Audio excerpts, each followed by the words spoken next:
Compassion for Voices is a short animated film which charts the therapeutic progression of a young man, Stuart, from being tormented by his voices through to establishing safeness, towards engaging with the voices through compassionate dialogue.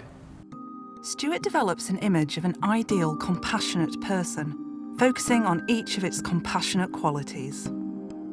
He tries to imagine what it would be like to step into this image and become this compassionate person.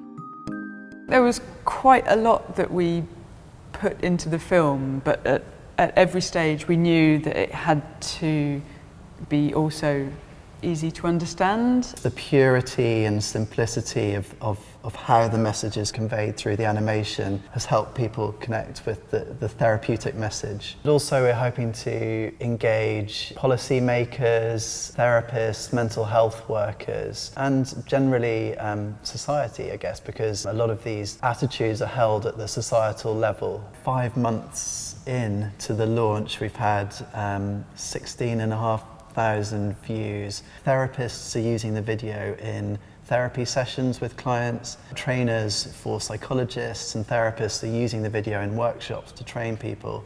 It's all been quite mind-blowing how much of an impact this is having. The creative and the researcher each bring something very different to a project. There's so much sort of talent and skill in different professions and different sectors that academia can unlock. So it's really helped me see that you can open the doors in a creative way to these kind of collaborations.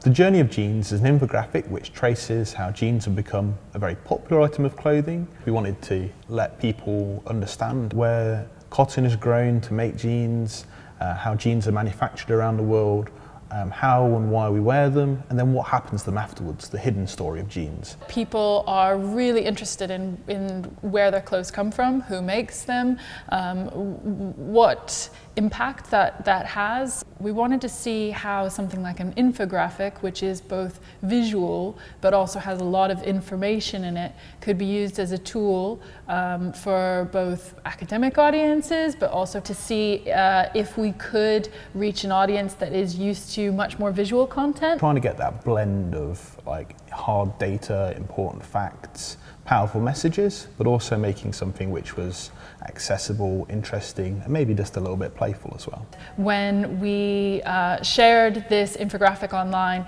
it got far more attention than other things that we tried, more image-based things, purely story-driven type campaigns. Caitlin and I bring two different sort of skill sets to this project. Caitlin has a background in design and is also familiar with the clothing industry. So I'm more coming at this from an academic background, having done an extensive amount of research into different issues around labour and the environment in the clothing sector. I think as a researcher, working with an artist and a creative really does open your eyes to other ways of thinking of the world. It gave us both a chance, didn't it, to step outside of our own sort of very focused work. Visualising your work, putting your work into a different medium and a different format can actually kind of have an effect in making you think differently about the types of relationships you're trying to understand and research.